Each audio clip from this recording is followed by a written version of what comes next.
well early in the year. I just want to ask you, in your experience, what the key is to having a successful offense on third down, and maybe why things haven't worked of late. Well, third down's a tough down in football, period. I think the key is first and second down. So third downs are a lot better when you do well on first and second down. And when you guys, there's kind of a shelf where if it's most teams struggle more when they have more to go for a first down, but you guys have this shelf where 3rd and 7 and more is a big struggle, and obviously 3rd and 6 and less has been very successful. Any idea why that's been the case for this team? I'd have to really go back and study it, but yeah, definitely things we got to do better. We got to do a lot of things better. We're 6-3. We're not 9-0. So anytime you've lost games, you got to do things a lot better in a lot of different areas. And I think part of us just coming into work every day and improving individually, improving as a team, getting to know one another, and then trying to work hard at the things we got to work hard at to improve. That's going to be important as we keep moving forward. Thanks, Tom. Thank you. Next question will come from Jenna Lee. Hey, Tom, one of the gifts, one of the advantages in your position is that, there's hardly a situation that you haven't encountered because you've done this for such a long time. And you reminded me after week 1, like I've lost games before. So I'm just wondering, are there any in your career that stay with you longer, any losses? And if so, what are those games? Or are you one of those that tends to process these very quickly because you have such a quick turnaround each week? No, I remember pretty much all the losses. I probably don't remember all the wins, but I definitely remember all the losses. I think they all stick with you because you're competitive and you want to go out there and play your best every week. And you realize it's you're not a movie actor where you get, 6 takes when it doesn't go right. Let me do that one over again. I messed that one up. Let's run that back. So, you're a football player and you're making split-second decisions, and you always wish, man, I made every split-second decision right, but that's just not the reality of the sport. So you got to try to improve it as best you can.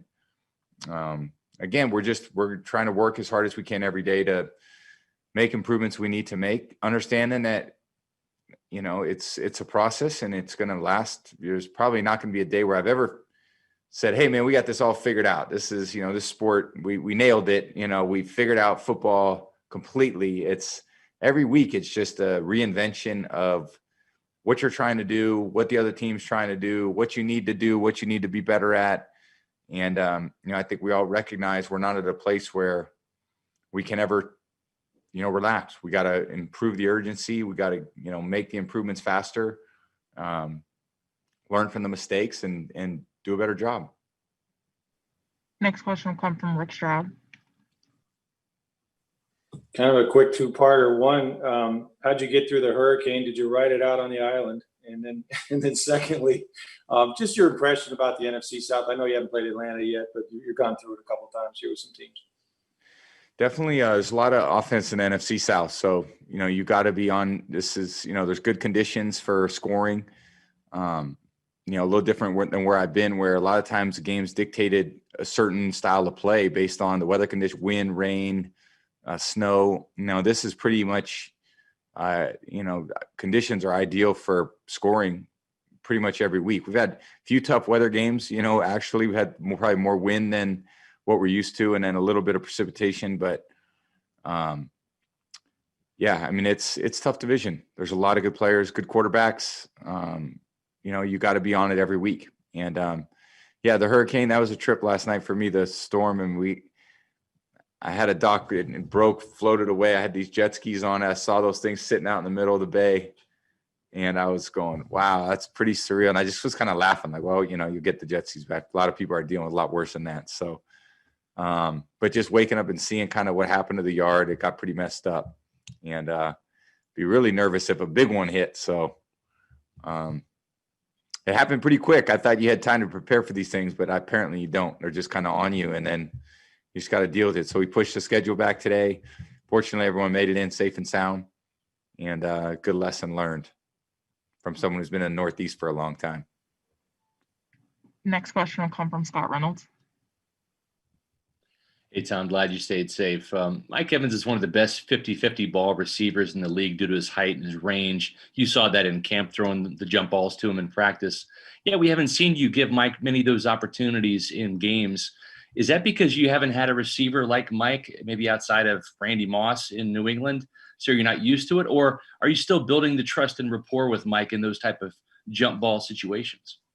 Mike does pretty much everything better than nothing's 50-50 with Mike. Mike's better at just about everything than anybody. So he's a spectacular player. And I think, from my perspective, it's just me giving him opportunities to touch the ball and catch it and figuring out different ways based on different styles of defense that we're getting that enable him to touch it, because he's an incredible player when he gets it. And he's an incredible player before he gets it. So I'm working hard at it. And again, I wish I'd be making every throw the exactly the way I want. And the only thing I could say is just we're trying to get it right and trying to figure out how to get everybody involved and put together a lot of different pieces that have never been together, and including myself. It's not like I think the great advantage in football is continuity. I mean, that's it. I've learned a lot over the years. Continuity in the NFL is so important with coach, quarterback, what you're trying to be as a team.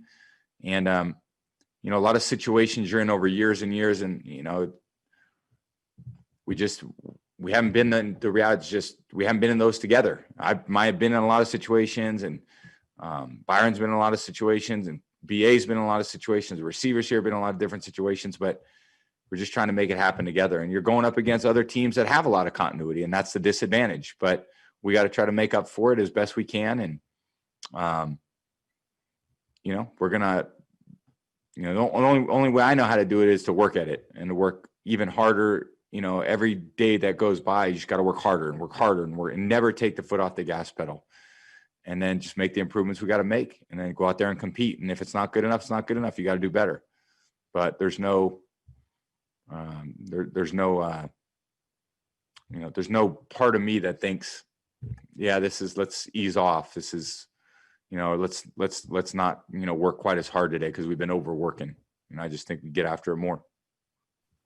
Next question will come from Joey Knight. Tom, when things have been clicking for you, and there have been a few games where they have, what would you say is the identity of this offense? Are you guys a power team that flourishes in play action? Are you something else? When you're good, what's your offensive identity? I think we're trying to figure that out. It definitely hasn't been a 60 minutes of consistent football yet.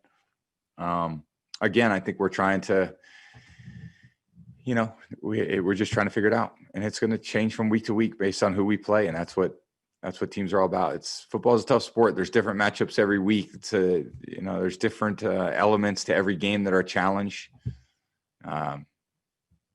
It's never really the same. So, again, just trying to work at it. We have time for a couple more. Next, we'll go to Sarah Walsh. Hey, Tom, I was just curious, how aware are you? Obviously, you go in with a game plan, and then the defense sort of dictates what you can do throughout the game. Like, how aware are you of where guys are in terms of targets and catches? Or is that something that just doesn't even occur to you until someone shows you a stat sheet after the game? And even more importantly, as a follow-up, are the jet skis still out in the bay? Have they been retrieved? They got fixed. Yeah, we dragged them back. They were about 300 yards away at someone else's house. And I got a bunch of messages from people that were like, hey, man, are your jet skis? They floated down and found their way into someone else's dock. They got lodged. So I was very lucky. But, yeah, and in terms of being aware of where guys are at, I'm just not. I'm thinking about, okay, it's the coverage they're playing. This is where I should throw the ball. This is – I don't know which, who's in the game, obviously, but you're not focused on where you're just, the ball's going to go where it's going to go based on the coverage. And I'm going to try to make a great throw, and they're going to try to run great routes, and whoever gets it, gets it. And, that's what winning football is all about. Last question will come from Kevin O'Donnell. Hey, Tom, you used to have a target on your back as, being with New England as the team to beat. The Bucs certainly were had that target this year. A lot of media attention's been on them, fan attention. When you have a loss like this, what does it do to the mentality of the team? And what do you say to the team to try to keep them up that haven't been through a situation like this? Well, losing games is part of the NFL. I don't think you ever go unscathed. There's only one team that's gone undefeated in the history of the NFL, and you're going to lose games. And when you win a lot, it's amazing, but you also got to deal with when you don't play the way you're capable of playing, you play good teams, you lose. So we've all lost games. It sucks. It sucks for your family, sucks for you, sucks for your players, sucks for everybody. It's just the whole organization feels crappy when you lose because you put a lot into it. But, you're not going to sit here and feel sorry for yourself. You're not going to make excuses. You're going to get back to work and you're going to try to make it better.